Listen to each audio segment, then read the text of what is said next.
Watch special میں ایک بار پھر آپ کو خوش آمدید کہتے ہیں ناظرین. اس وقت ہم موجود ہیں شیر شاہ روڈ پہ, حلقہ ہے 123 اور آج ہم مسلم لیگ نون کا نقطہ نظر آپ کے سامنے پیش کر رہے ہیں. سب سے پہلے جائیں گے ایک بار پھر آڈینس کی جانب اور وہاں سے سوال لیں گے. میرا ملک پرویز صاحب سے سوال ہے کہ کرول گھاٹی بوگیوال روڈ سے لاری اڈے, ریلوے اسٹیشن, ایئرپورٹ یا دیگر علاقوں کی طرف جانے کے لیے ٹرانسپورٹ کا, سستی ٹرانسپورٹ کا انتظام نہیں ہے. ایم پی اے چودھری شہباز صاحب کے ساتھ منتخب ہونے کے بعد حلقہ 16, یو سی 16, یو سی 17 اور 35 کی عوام کی اس بڑی پریشانی کو حل کرنے میں اہم کردار ادا کریں گے.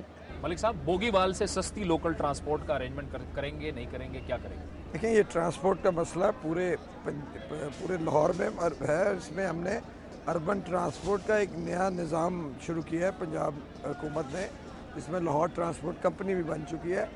میں یقینی طور پہ میں سمجھتا ہوں یہ ان کا حق ہے کہ ان کو ایک سستی اور سرکاری ٹرانسپورٹ ملے. تو انشاءاللہ اس چیز کے لیے پرزور ہم کوشش کریں گے. اور مجھے یاد ہے جو میرا پچھلا حلقہ تھا تو میں نے وہاں بھی پیچھے لگ کر ڈائیوو کا جو فرسٹ روٹ چلا تھا وہ ساندے سے چل کر اور ایئرپورٹ تک گیا تھا اور بڑا کامیاب روٹ تھا. میں انشاءاللہ چیف منسٹر صاحب کی توجہ اس طرف دلاؤں گا اور یہ میں سمجھتا ہوں ان کا بڑا جائز مطالبہ ہے. غریب لوگ رہتے ہیں, ان کو اچھی ٹرانسپورٹ ان کا حق ہے. پرویز ملک صاحب, آپ یہ فرمائیے کہ جو اس حلقے کے مسائل ہیں آپ کیا سمجھتے ہیں کہ کتنے عرصے میں آپ یہ حل کر سکتے ہیں؟ کیونکہ 2 سال یعنی 2 سال تو ہو گئے آپ کی حکومت کو یہاں پر, 2 سال میں وہ مسائل حل نہیں ہوئے, لیکن ابھی آپ کتنی جلدی کتنی تیزی سے ان کے مسائل حل کریں گے؟ جاوید, میں سمجھتا ہوں پیس سیٹ ہو گئی ہے, ڈائریکشن سیٹ ہو گیا ہے. 1 ارب کی انویسٹمنٹ آ چکی ہے انفراسٹرکچر میں, اسے چیزیں صحیح ہونی نظر آنی شروع ہو گئی ہیں. مگر میں نہیں کہتا کہ یہ ایک دم میں اس کو ٹھیک کر لوں گا, مجھے بتدریج مجھے ٹائم چاہیے جس کو ٹھیک کرنے کے لیے. مگر میں یہ یقین دلاتا ہوں کہ ان کو اگلے 3 مہینوں سے کچھ امپیکٹ نظر آنا شروع ہو جائے گا کہ ان کے ایشوز پہ لوگ بات کر رہے ہیں, ان کے ایشوز کی وکالت ہو رہی ہے. ان کے ایشوز کو سالو کرنے کے لیے کوئی اسٹریٹجیز بن کر کوئی سینکشن اسپیشل فنڈ. ایک اور ہم آخری سوال لیتے ہیں. میں ملک پرویز صاحب سے یہ سوال کرنا چاہتا ہوں کہ اس حلقے میں جتنے بھی ایم این اے آئے ہیں آج تک جو بھی کینڈیڈیٹ یہاں سے جیت کے گیا ہے عوام کے لیے ٹائم انہوں نے نہیں دیا ہے. کیا آپ بھی عوام کو ٹائم دیں گے یا نہیں؟ جو بھی کینڈیڈیٹ جیت کے گیا ہے اس نے پھر واپس دیکھ کے مڑ کے نہیں دیکھا جو ہمارا مسئلہ ہے, آپ بھی ایسا کریں گے کیا؟ دیکھیں, میں اس وقت میں ان سے کوئی وعدہ کروں تو پتہ نہیں کیا ہو. میں تو ایک روایتی طور پہ نا, انہوں نے یہ صحیح کہا کہ میرے پرانے حلقے سے یہ چیز پتہ لگ سکتی ہے کہ میں کتنا ٹائم دیتا ہوں, کتنا ایشوز میں انوالوڈ ہوتا ہوں, کتنے ان ایشوز کو ہائی لائٹ کرتا ہوں اور کتنی کوشش کر کے ان کو ریزالو کرواتا ہوں. یہ میری ایک ذمہ داری ہے اور انشاءاللہ یہ حلقے والوں کو وہ جو پرانا وہ ان کو ایکسپیرینس ہے اس کو ریورس کر کے دکھاؤں گا. خواجہ صاحب, بعض مسلم لیگ نون کے ورکرز یہ گلہ کرتے ہیں کہ آپ نے ان کو فراموش کر دیا ہے. کیا آپ کے رابطے مسلم لیگ نون کے ورکر کے ساتھ اس طرح سے فعال نہیں رہے؟ وجہ کیا ہے اس کی؟ یہ تو آپ نے بڑا ایک سڈن کویسچن کیا ہے. میرا خیال ہے کہ ہم تو اتفاقاً تینوں سیاسی کارکن ہی بیٹھے ہوئے ہیں اور ہمارا تو سارا جو اوڑھنا بچھونا ہے وہ سیاسی کارکن ہے. اور لیکن یہ میرا خیال ہے جب بھی کسی جماعت کی حکومت آتی ہے تو کچھ نہ کچھ شکایت یا گلے شکوے تو ڈیفینیٹلی پیدا ہوتے ہیں. لیکن دیکھیے, چیزیں بدل گئی ہیں اور مجھے آپ یہ کہنے کی اجازت دیں کہ اگر کوئی جماعت حکومت میں آتی ہے تو حکومت کے وسائل اور خزانہ اس کے کارکنوں کا حق بالکل نہیں ہے. اسی طرح جو گورنمنٹ کی جابز ہیں وہ میرٹ, اہلیت اور قابلیت کی بنیاد پہ ملنی چاہیے. سیاسی کارکن جو ہیں ان کے بچے یا وہ خود اگر کمپیٹ کر کے آ سکتے ہیں تو آئیں, کیونکہ پولیٹیکل ورکر جو ہے وہ ایک والنٹیئر ہے, اس کو اس کے لیے پے نہیں کیا جاتا, نہ پے کیا جا سکتا ہے. تو ماضی میں جب نان پارٹی بیسس پہ انتخابات ہوئے تھے تو لوگ یہ کرتے تھے اتنا کارکنوں کو, ایم این ایز کو کوٹا دے دو, ایم پی ایز کو کوٹا دے دو. ہماری معذرت ہے, ہم نے خاص طور پہ ان 10-12 سالوں میں یہ سیکھا ہے. بلکہ 97 میں مجھے اچھی طرح یاد ہے نواز شریف صاحب نے ملازمتیں بانٹی نہیں تھی. ہم آج پنجاب میں بھی اس بات پر کاربند ہیں اور میں پوری ذمہ داری سے کہتا ہوں کہ پولیس کانسٹیبلز کی بھرتی تھی. بہت سے اراکین اسمبلی نے شہباز شریف صاحب کو کہا کہ جی آپ کچھ کوٹا دے دیں, کانسٹیبل میں کیا میرٹ. انہوں نے کہا کویسچن ڈز ناٹ رائز. ہم اسی ایک سوچ کے لوگ ہیں ہم سارے.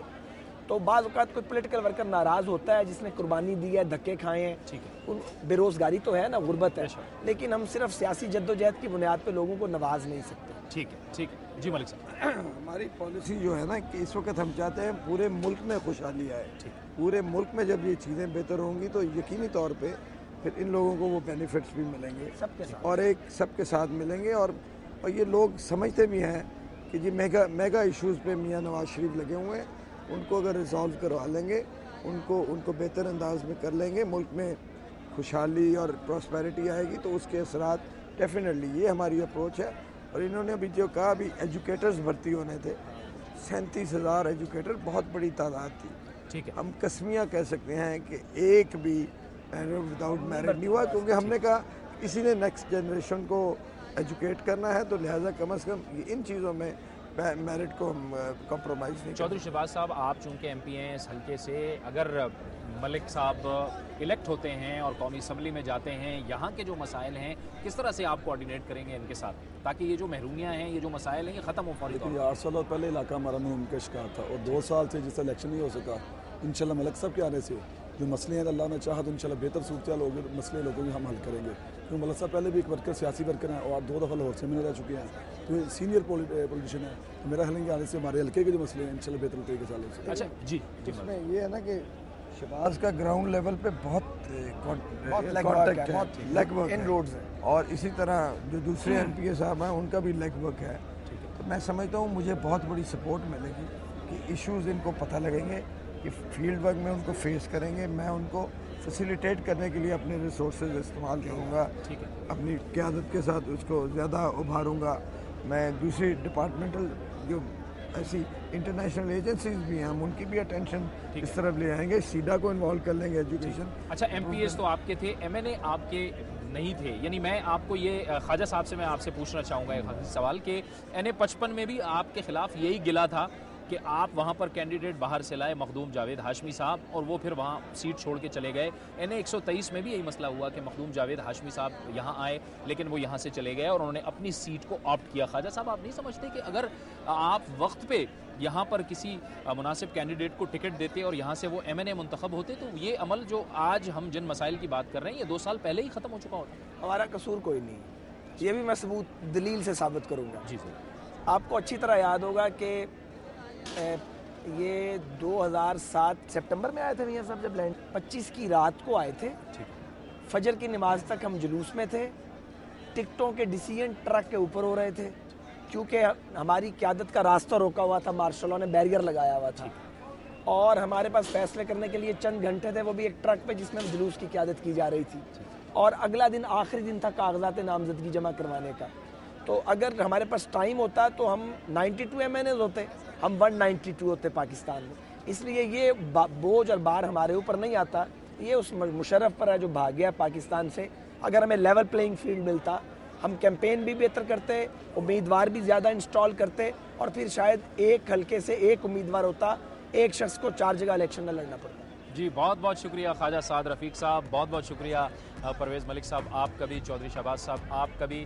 ناظرین، آج نیوز واچ اسپیشل میں ہم شیر شاہ روڈ پر موجود تھے، این اے 123 حلقہ تھا اور ہمارے ساتھ مسلم لیگ نون کے امیدوار تھے پرویز ملک صاحب، ان کے ساتھ خواجہ سعد رفیق، اور مسلم لیگ نون کا موقف ہم نے آپ تک پہنچانے کی کوشش کی۔ اس کے ساتھ ہی ہمارے آج کے اس پروگرام کا وقت ختم ہوا چاہتا ہے، اجازت دیجیے، اللہ حافظ۔